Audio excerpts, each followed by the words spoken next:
오늘 사도행전 통달하기 두 번째 시간입니다. 사도행전 2장 38절 베드로가 아뢰되 너희가 회개하여 주 예수 그리스도의 이름으로 세례를 받고 죄의 사함을 받으라. 그리하면 성령의 선물을 받으리니. 하나님께서 이 세상 사람들을 사랑하사 모든 인류를 위해서 주신 선물이 있습니다. 그것은 바로 예수 그리스도입니다.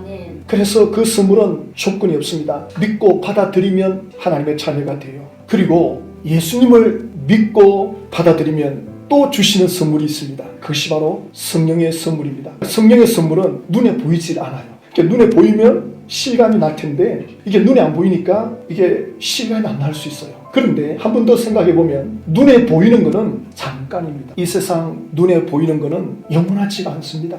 대단한 것 같지만 다 지나갑니다. 영원할 것 같지만 다 시들어집니다. 눈에 보이지 않는 것이 영원한 겁니다. 그래서 하나님께서 우리에게 주시는 최고의 선물은 영원한 것입니다. 만약에 예수 믿어서 이 땅에 좀 잘 되는 거, 물론 그것도 우리에게 나쁜 건 아닙니다. 그게 전부라면 그래서 어쩔 건데 얼마 가면 그거 다 끝나는데 그렇잖아요. 그래서 하나님은 우리에게 제일 소중한 영원한 걸 줍니다. 하나님의 성령님이 하나님의 자녀들 속에 선물로 주어집니다. 그래서 로마서 8장 11절에 그리스도 예수를 죽은 자 가운데서 살리신 이가 너희 안에 거하시는 그 영으로 말미암아 너희 죽을 몸도 살리시리라. 놀라운 말씀이죠. 예수님을 죽으면서 살리신 그분이 죽을 우리 몸도 살리신다. 죽음은 끝나는 걸로 사람들은 알고 있는데 죽음 이후를 어떻게 알 수 있나? 그러나 예수님을 죽음에서 살리신 그 영이 우리 안에 와 계신다.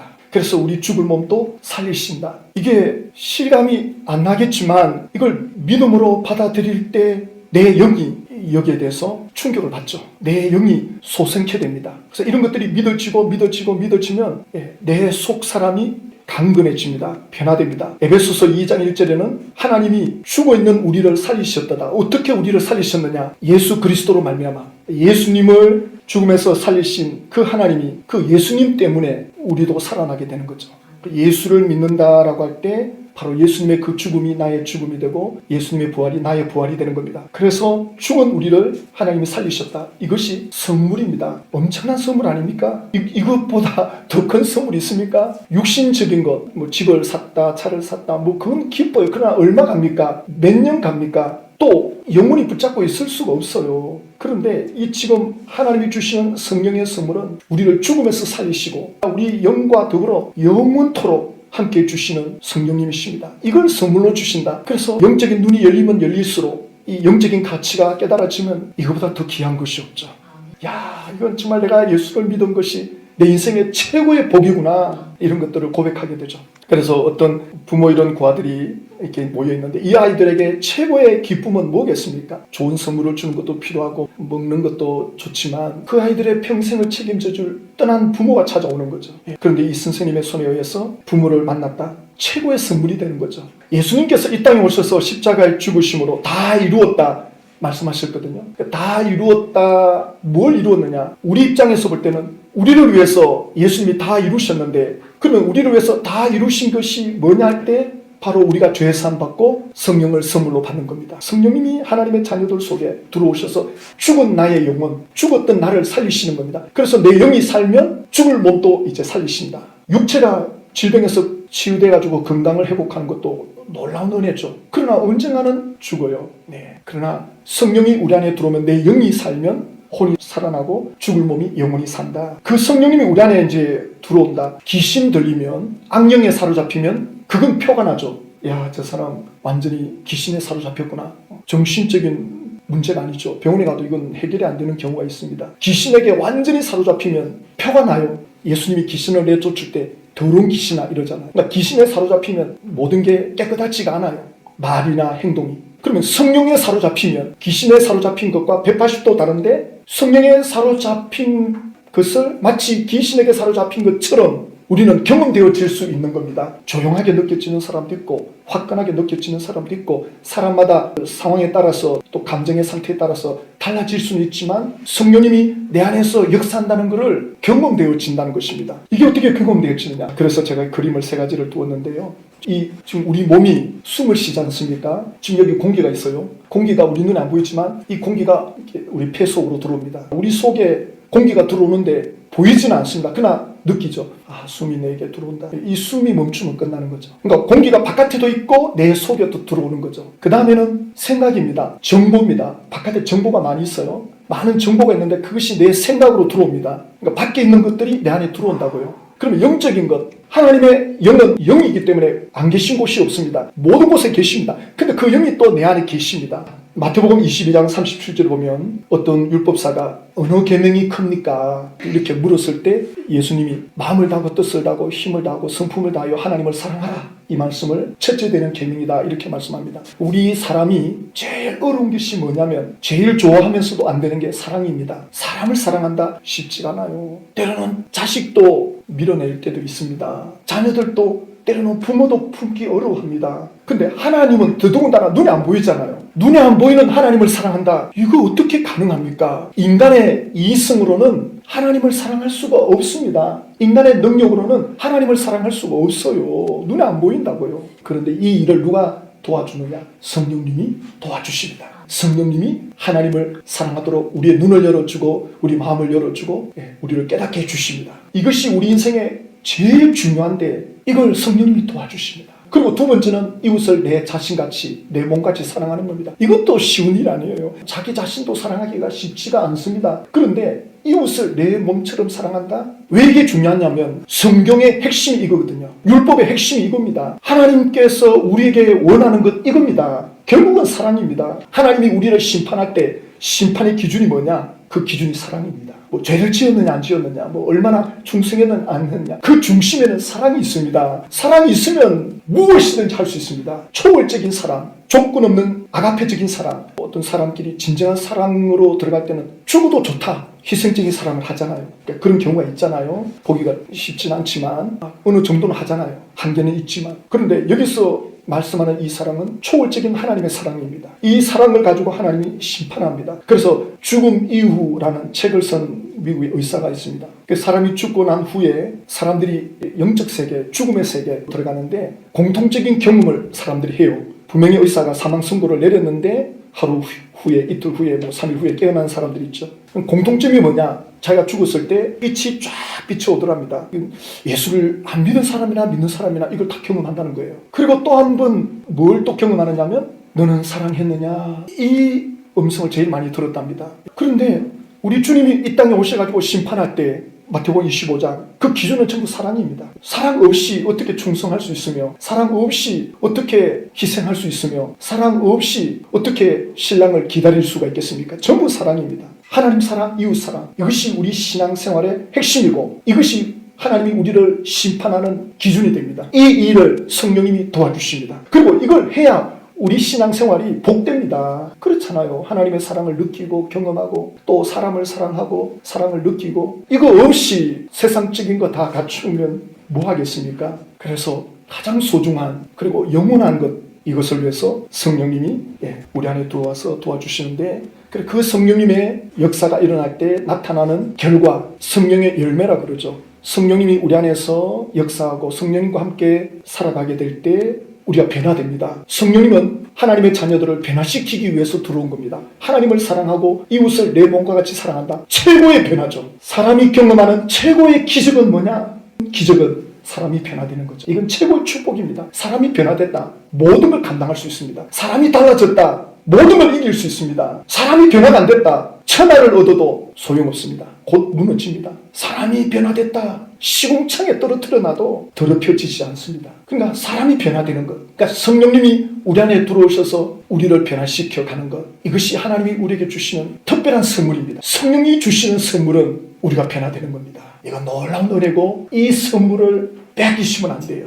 이 선물을 누리셔야 됩니다. 그 선물의 첫 번째가 사랑입니다. 바울이 어떻게 그렇게 핍박을 받고 순교를 받는 자리, 비참한 삶을 겪습니까? 주님의 사랑이 나를 압도하도다. 주님의 사랑이 나를 강건하도다. 그런 고백을 하잖아요. 하나님의 사랑에 사로잡히니까 핍박을 받는다, 고난을 겪는다. 오히려 주님의 고난에 동참하는 거니까 더 기쁜 거예요. 그래서 사도 바울은 빌립보서 2장에 내게 능력 주시는 자에서 나는 모든 걸 감당할 수 있다. 빈부에 처하든지 기침에 처하든지 나는 일체의 비결을 배웠노라. 어떤 상황에 있어도 하나님의 은혜가 떠나지 않는 거예요. 지하 감옥에 갇혀 있으면 주님을 깊이 홀로 만날 수 있어서 좋고, 사람을 많이 만나면 복음을 전할 수 있어서 좋고, 사도 바울은 어떤 상황이든지 하나님의 사랑과 연결을 시키는 거예요. 하나님의 사랑과 연결시키니까 모든 상황이 하나님의 승리로 보이는 거예요. 그러니 항상 기뻐하라, 쉬지 말고 기도하라, 범사에 감사하라. 사도 바울은 그 말할 자격이 있는 거죠.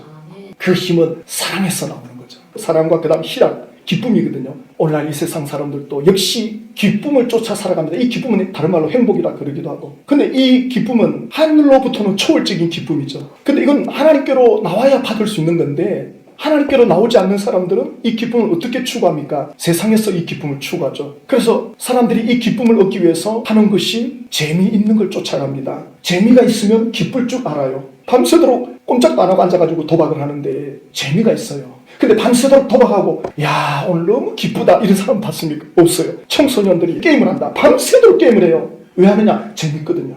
근데 게임을 하고 나서 너무 기쁘다? 없습니다. 20대 초반에 밤새도록 산기도 하면서 비 맞고 그때 회개했는데 그날 새벽에 제 인생에 이렇게 기쁜 거를 경험해보지 못했어요. 나무가 춤을 추고 있고 온 세상이 완전히 달라 보이는 거예요. 제 마음에 기쁨이 충만하니까 이 보이는 그 자체가 신비로운 거예요. 성령님이 충만해져서 나타나는 현상인데 너무 기쁜 거예요. 너무 기쁘면 눈물이 나거든요. 너무 감격스러워가지고 찬송을 부르면 기쁨으로 사로잡아요. 고린도전서 12장 7절 보면 각 사람에게 성령을 나타내심은 유익하게 하라 합니다. 대표적으로 9가지 선물을 말씀하고 있죠. 어떤 사람에게는 성령으로 말미암아 지혜의 말씀을, 또 어떤 사람에게는 지식의 말씀을, 초월적인 깨달음입니다. 사도 바울, 베드로 그들을 보면 탁월한 지혜의 말씀을 하는 걸 봅니다. 그 다음에 지식의 말씀, 순간적으로 누가 말해주지 않았는데도 사도행전을 보면 야 사도 바울이 이거 어떻게 알았지? 베드로가 이거 어떻게 알았지? 여기에 나옵니다. 그리고 다른 사람에게는 각 성령으로 믿음을, 성령이 주시는 선물, 믿음의 은사. 가끔 그런 간증을 보죠. 어떻게 저 사람이 저런 도전을 할까? 그 사람 속에 그런 믿음이 있는 거예요.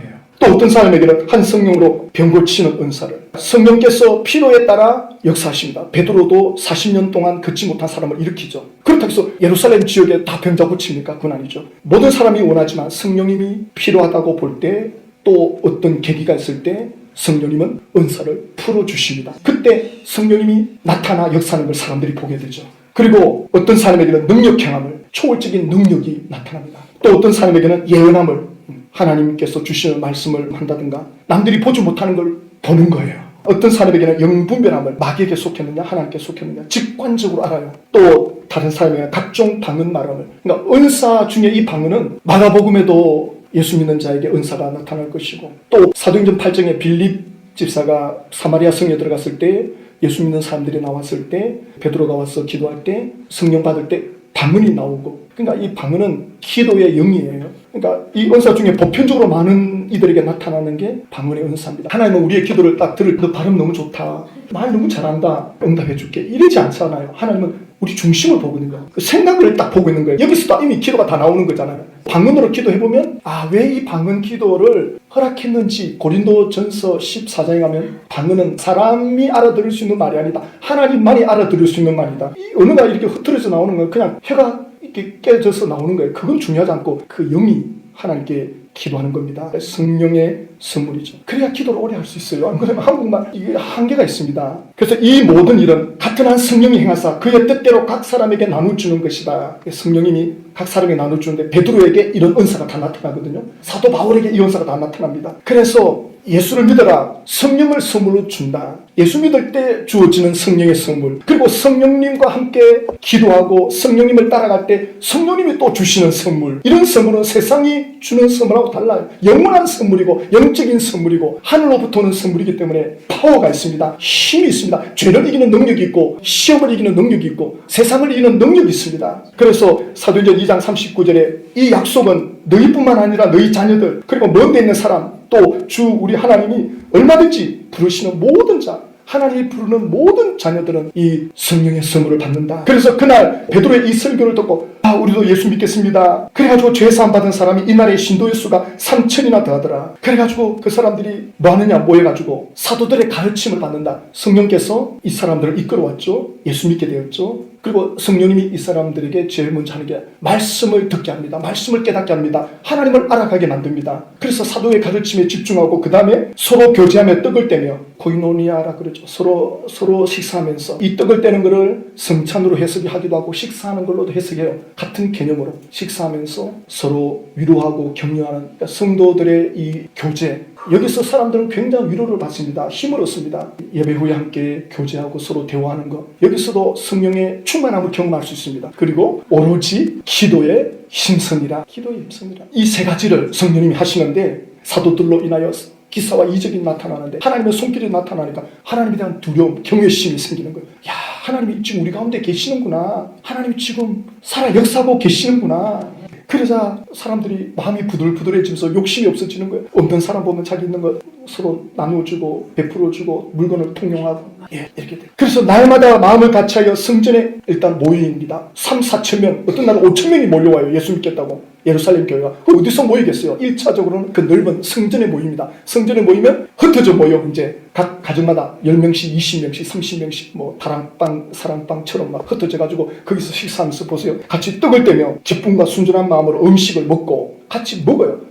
육신적으로도 먹으면서 함께 위로하고 격려하고 기도하고 모이를 힘쓰고. 그런데 주님이 이렇게 결론 내립니다. 주께서 구원받는 사람을 날마다 더하게 하시느니라. 그러니까 베드로의 설교를 통해서 주님께로 나오는 사람들, 그들이 회개하고 세례받고 거듭나고 변화되는 것, 성령님이 역사하는 거예요. 주께서 구원받는 사람을 날마다 더하게 하시더라. 주님이 하시는 겁니다. 그러므로 우리는 주님이 하시는 그 자리에 순종만 하면 돼요. 지금 여기 예루살렘 교회가 사람들이 많이 모였죠. 근데 그 다음 장 넘어가면 하나님이 다 흩어버려요. 핍박이 몰려옵니다. 그럼 그때는 하나님이 역사 안 합니까? 이때만 하나님이 역사합니까? 좋을 때만 하나님이 역사합니까? 어려우면 하나님이 역사가 없는 겁니까? 그러니까 좋은 사건, 안 좋은 사건, 거기에 마음을 빼앗기면 안 됩니다. 우리는 하나님께 마음을 주어야 됩니다. 성령께 붙잡혀 있으면 좋은 일은 좋은 대로 역사하시는 거고 하나님이 또 안 좋은 일은 안 좋은 일대로 역사합니다. 나중에 이 예루살렘 교회가 흩어지잖아요. 전 세계로 복음이 뻗어나가는 거죠.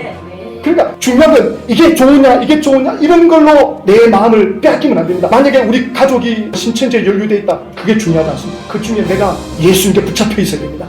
내가 예수 이름으로 우리 가정을 위해서 기도하고 하나님의 손을 붙잡고 있다면 한력의 선을 이룹니다. 성경의 약속입니다.